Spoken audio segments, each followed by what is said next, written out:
Hi friends, പുതിയൊരു വീഡിയോയിലേക്ക് എല്ലാവർക്കും സ്വാഗതം. എല്ലാവരും സുഖമായിട്ടും സന്തോഷമായിട്ടും ഇരിക്കുന്നില്ലേ? അൽഹംദുലില്ലാ, ഞങ്ങളിവിടെ സുഖമായിട്ടൊക്കെ തന്നെ പോണു കേട്ടോ. ഇന്നും വൈകുന്നേരത്തെ കുറച്ച് വിശേഷങ്ങളൊക്കെ ആയിട്ടാണ് കേട്ടോ ഞാൻ എത്തിയിട്ടുള്ളത്. അപ്പോൾ ഇന്ന് മദ്രസയിൽ എക്സാം തുടങ്ങിയതിൻ്റെ നല്ല തിരക്ക് പിടിച്ച സമയമാണ്. അപ്പോൾ സ്കൂളിൽ മിഡ് ടേമിൻ്റെ പരീക്ഷയും കാര്യങ്ങളെല്ലാം കഴിഞ്ഞ് നമ്മളൊന്നങ്ങ് ശ്വാസം എടുത്തപ്പോഴത്തേനും മദ്രസയിൽ എക്സാം ആയിട്ടോ. അപ്പോൾ ഈ നാളത്തെയും കൊണ്ട് എക്സാം അങ്ങനെ തീരുവാണ്. അപ്പോൾ ലാസ്റ്റത്തെ ദിവസം ഖുർആൻ്റെ പരീക്ഷയാണ്. അപ്പോൾ അത് കാണാതെ ഓതാനുള്ളതൊക്കെ ഒന്ന് ചോദിച്ചു നോക്കിക്കൊണ്ടിരിക്കുകയാണ് കേട്ടോ മോളുടെ അടുത്ത്.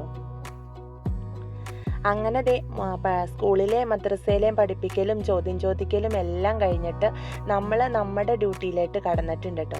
അപ്പോൾ തിങ്കളാഴ്ച ദിവസങ്ങളിൽ ഞങ്ങൾക്ക് ഇവിടെ പൊതുവെ മീൻ അങ്ങനെ കിട്ടാറില്ല കേട്ടോ. അതുകൊണ്ട് തന്നെ സൺഡേ വൈകിട്ട് പുറത്ത് പോയിട്ട് വന്നപ്പോൾ കുറച്ചധികം മീനും കാര്യങ്ങളും മേടിച്ചുകൊണ്ട് വന്നു. അതുകൊണ്ട് വൈകുന്നേരം എനിക്ക് ഇരട്ടി പണി കിട്ടിയെന്ന് പറയാം കേട്ടോ. നമ്മുടെ ജീവിതത്തിൽ തന്നെ ചില മാറ്റങ്ങളിൽ എൻ്റെ ജീവിതത്തിലെ ഏറ്റവും പ്രധാന ഒരു മാറ്റമാണ് കേട്ടോ ഇത്. പണ്ടൊക്കെ എൻ്റെ അടുത്ത് വൈകിട്ട് ഇങ്ങനെ മീനൊക്കെ കൊടുന്ന് നന്നാക്കാൻ പറഞ്ഞു കഴിഞ്ഞിട്ടുണ്ടെങ്കിൽ നമ്മൾ ആ ഭാഗത്തേക്ക് മൈൻഡ് പോലും ചെയ്യില്ലായിരുന്നു കേട്ടോ. എന്നാൽ ഇപ്പോൾ അങ്ങനെയല്ല. എത്ര വയ്യെങ്കിലും മടുപ്പാണെങ്കിലും ഇഷ്ടമല്ലെങ്കിലും നമ്മൾ തന്നെ ആ ഡ്യൂട്ടി ചെയ്യണമല്ലോ എന്ന് ഓർത്തുകൊണ്ട് എത്ര താമസിച്ചാലും ഓരോന്നായിട്ട് ചെയ്ത് തീർത്ത് ഫ്രിഡ്ജിലൊക്കെ ആക്കി വെക്കാൻ ഒരു പ്രത്യേക ഉത്സാഹമാണ് കേട്ടോ. അതാണല്ലേ ഓരോ വർഷങ്ങൾ കഴിയുന്തോറും നമ്മുടെ ലൈഫിൽ അല്ലെങ്കിൽ നമ്മൾ പോലും അറിയാതെ വരണ മാറ്റങ്ങളെന്ന് പറഞ്ഞ പോലെയാണ്. ഭയങ്കര ഉത്തരവാദിത്വ ബോധവും വേറെ ആരും ചെയ്തു തരാനില്ല, നമ്മൾ തന്നെ ചെയ്യണം, അല്ലാതെ വേറെ രക്ഷയില്ല എന്ന് കാണുമ്പോൾ ഉള്ള ഒരു ഉത്സാഹവും അങ്ങനെയൊക്കെ വേണമെങ്കിൽ പറയാം കേട്ടോ.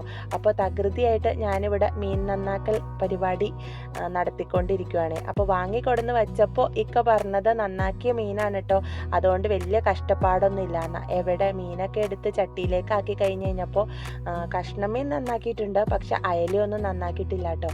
പിന്നെ അയല ആയതുകൊണ്ട് പെട്ടെന്ന് നമുക്ക് നന്നാക്കാമല്ലോ. ആ ഒരു ഇഷ്ടക്കേടുണ്ടെങ്കിലും പിന്നെ നാളത്തേക്ക് കറിക്ക് എന്തെങ്കിലുമൊക്കെ വേണമല്ലോ. അങ്ങനെ പിന്നെ കൊണ്ടുവന്ന കഷ്ണം മീനും അയലയിൽ നിന്ന് ഒരു 2-3 എണ്ണോടെ ഇട്ടിട്ട് കഴുകി വൃത്തിയാക്കി കുറച്ച് വെള്ളം ഒഴിച്ച് ഒരു പാത്രത്തിലാക്കിയിട്ട് ഫ്രീസറിൽ വെച്ചു കേട്ടോ.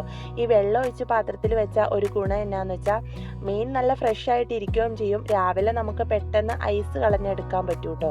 അപ്പോൾ വെള്ളത്തേപ്പാടുകൂടി തന്നെ എടുത്തിട്ടിട്ട് അതിലേക്ക് കുറച്ച് ഉപ്പിട്ടൊന്ന് വെച്ചാൽ ഒരു 10 മിനിറ്റിനുള്ളിൽ തന്നെ ഐസൊക്കെ ഒന്നങ്ങ് പോയി പെട്ടെന്ന് നമുക്ക് കറി വെക്കാൻ പാകത്തിന് എടുക്കാം കേട്ടോ.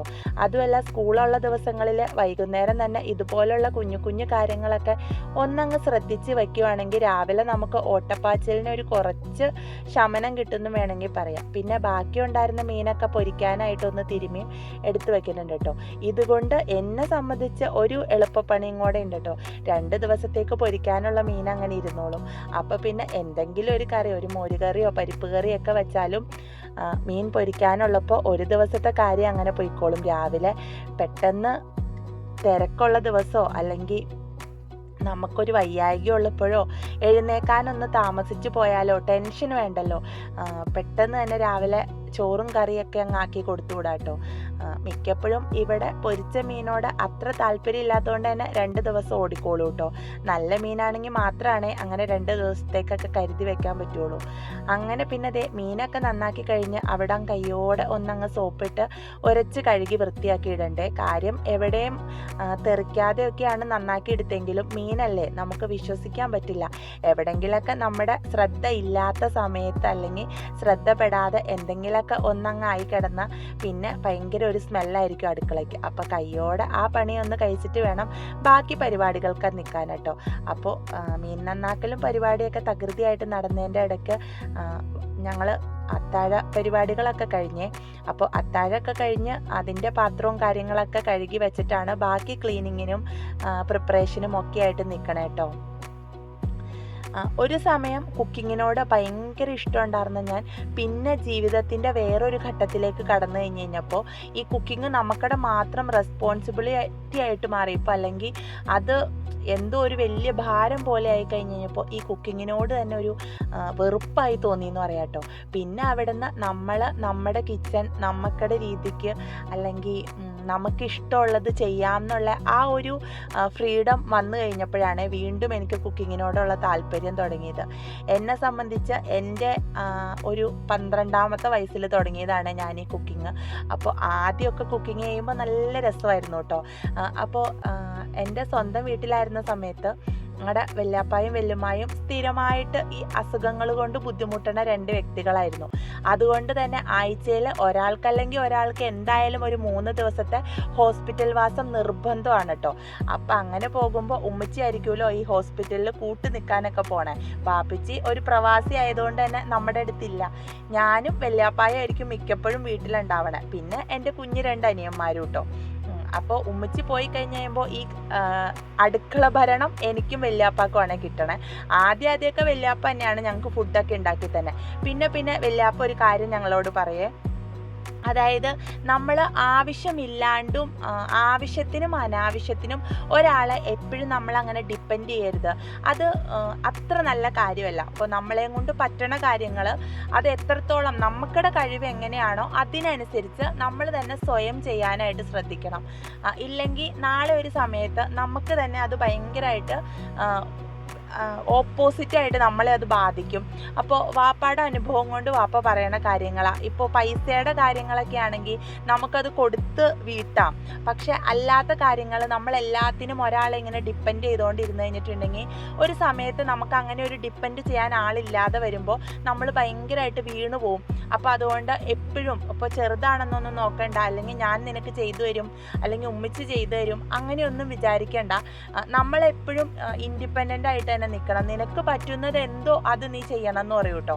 അങ്ങനെ എൻ്റെ കുക്കിങ്ങിലെയും എൻ്റെ ഏകദേശം ഒരു സ്വഭാവ രൂപീകരണത്തിൻ്റെ ആയിക്കോട്ടെ ഈ ബാലപാഠങ്ങൾ എല്ലാത്തിൻ്റെയും ബാലപാഠങ്ങൾ പഠിപ്പിച്ചേക്കുന്നത് എൻ്റെ വല്യാപ്പായാന്ന് പറയാം കേട്ടോ. അപ്പം അന്ന് മുതൽക്കേ എല്ലാ കുഞ്ഞു കാര്യങ്ങളിൽ വരെ വാപ്പ ഓരോന്നിങ്ങനെ പറഞ്ഞും പഠിപ്പിച്ചും തരുവേ.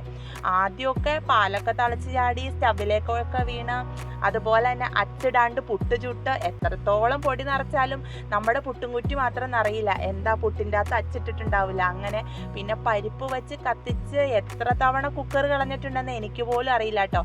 പക്ഷെ എൻ്റെ വല്യാപ്പ എൻ്റെ അടുത്ത് കാണിച്ച അത്ര ക്ഷമ പോലെ എൻ്റെ ഉമ്മച്ചി എൻ്റെ അടുത്ത് കാണിച്ചിട്ടുണ്ടാവില്ല കേട്ടോ. 1 or 2 തവണയൊക്കെ കുക്കർ കത്തിച്ചാൽ തന്നെ ഉമ്മച്ചി നന്നായിട്ട് വഴക്കു പറയേ. ആ സമയം ഈ ഉമ്മച്ചി ഇല്ലാത്ത സാഹചര്യത്തിൽ ഞാനിങ്ങനെ പരിപ്പൊക്കെ വെച്ച് വെള്ളത്തിൻ്റെ അളവൊന്നും അറിയില്ലല്ലോ, അപ്പോൾ പഠിച്ചു വരണല്ലേ.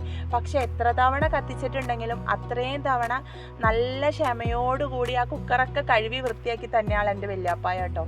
അപ്പോൾ എന്ന് പറഞ്ഞതുപോലെ ഓരോ കാര്യങ്ങളിൽ ഇൻഡിപെൻഡൻ്റ് ആയിട്ട് ഞാൻ തന്നെ ചെയ്ത് പഠിച്ച് അങ്ങനെ വളർന്നു വന്നേക്കണോണ്ട് തന്നെ ഇതൊന്നും നമുക്കൊരു പണിയേ അല്ല കേട്ടോ. അങ്ങനെ നമ്മുടെ ഫ്രീഡത്തിന് നമ്മൾ ഓരോ കാര്യങ്ങൾ ചെയ്യണോണ്ട് തന്നെ കുറച്ച് വൈകിയാണെങ്കിലും എൻ്റെ ജോലികൾ ഞാൻ തന്നെ ചെയ്ത് അത് തീർത്തതിന് ശേഷമാണ് കേട്ടോ ഞാൻ കിടക്കുള്ളൂ. അപ്പോൾ സാധാരണ സൺഡേ വേറെ തിരക്കുകളോ പരിപാടികളോ ഒന്നും ഇല്ലാത്ത ദിവസങ്ങളിൽ ഡീപ്പ് ക്ലീനിങ്ങിന് നിൽക്കുന്നത് ഈ സൺഡേ വൈകുന്നേരമായിരിക്കും. അപ്പോൾ ഇന്നിപ്പോൾ എന്തായാലും കിട്ടിയ സാധനങ്ങളെല്ലാം അപ്പം തന്നെ ഒന്നങ്ങ് നന്നാക്കി എടുത്ത് വെച്ച് കഴിഞ്ഞാൽ ഇനിയിപ്പോൾ എളുപ്പമുണ്ടല്ലോ. അപ്പോൾ വീട്ടിൽ നിന്ന് കുറച്ച് കപ്പ തന്നിട്ടുണ്ടായേ, അതെന്തായാലും ഇന്നിപ്പോൾ എടുക്കേണ്ട ആവശ്യമില്ലാത്തതുകൊണ്ട് തന്നെ അതും നന്നാക്കി വെള്ളം ഒഴിച്ച് ഫ്രിഡ്ജിൽ വെച്ചാൽ ഒരാഴ്ചയൊക്കെ സുഖമായിട്ട് കേടാവാതെ ഇരുന്നോളൂ കേട്ടോ. അങ്ങനെ അടുക്കളയുടെ ഒരു ഡീപ്പ് ക്ലീനിങ് എന്ന് വേണമെങ്കിൽ പറയാം. അപ്പോൾ കൗണ്ടർ ടോപ്പും ഗ്യാസ് സ്റ്റൗവും ഓയിൽ ബോട്ടിലുകളും ഒക്കെ ഒന്നങ്ങ് നല്ലതുപോലെ ഉരച്ച് കഴുകി വൃത്തിയാക്കി തുടച്ച് തിരിച്ച് അതാത് സ്ഥാനത്തേക്ക് തന്നെ ഒന്ന് എടുത്ത് വെക്കുന്നുണ്ട്. ഇതൊക്കെ വേണമെങ്കിൽ നാളേക്ക് മാറ്റി വെക്കാം, പക്ഷെ നാളെയും ഞാൻ തന്നെ ചെയ്യണമല്ലോ എന്ന് ഓർത്തുകൊണ്ടാണ് ഇപ്പോൾ ഈ രാത്രി നട്ടപ്പാതിരിയായിട്ടും ഇതങ്ങ് ചെയ്ത് തീർത്തിട്ട് കിടക്കണം. ഇനി ഒരു 5 ദിവസത്തേക്ക് നമ്മൾക്ക് എങ്ങുമില്ലാത്ത തിരക്കായിരിക്കില്ലേ. സ്കൂള്, മദ്രസ, അതിൻ്റെ പഠിപ്പിക്കൽ, ഹോംവർക്ക്, നമുക്ക് ചെയ്യാനുള്ള വർക്കുകളാണ് മക്കൾക്ക് ചെയ്യാനുള്ള വർക്കിനേക്കാളും ഇപ്പം കൂടുതൽ കേട്ടോ. അപ്പോൾ ഇടയ്ക്ക് ഞാനിങ്ങനെ പറയുമോ, ഈ പഠിത്തം ഞാൻ പഠിച്ച സമയത്ത് പഠിച്ചെങ്കിൽ ഞാൻ എവിടേക്കോ എത്തിയേനെ. അതുപോലത്തെ വർക്കുകളാണ് കേട്ടോ മക്കൾക്ക്. ചില സമയത്ത് പാവം തോന്നും, ചില സമയത്ത് ദേഷ്യം വരും.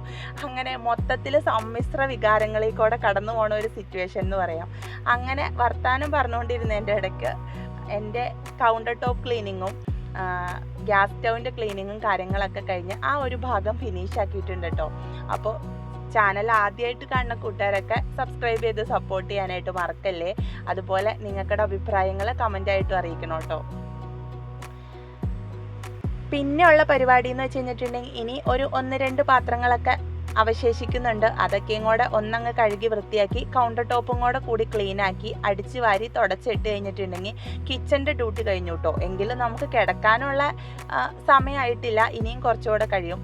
നൈറ്റ് ഈ ഫിഷൊക്കെ ക്ലീൻ ചെയ്ത് കഴിഞ്ഞിട്ടുണ്ടെങ്കിൽ പിന്നെ നമുക്ക് കുളിക്കാതെ കിടക്കാൻ പറ്റില്ല കേട്ടോ. അതുകൊണ്ട് ഇനി രാത്രിത്തെ ഒരു കുളിയും കൂടെ പാസ്സാക്കിയിട്ട് വേണം എനിക്ക് റെസ്റ്റ് ചെയ്യാൻ പറ്റണമെങ്കിൽ.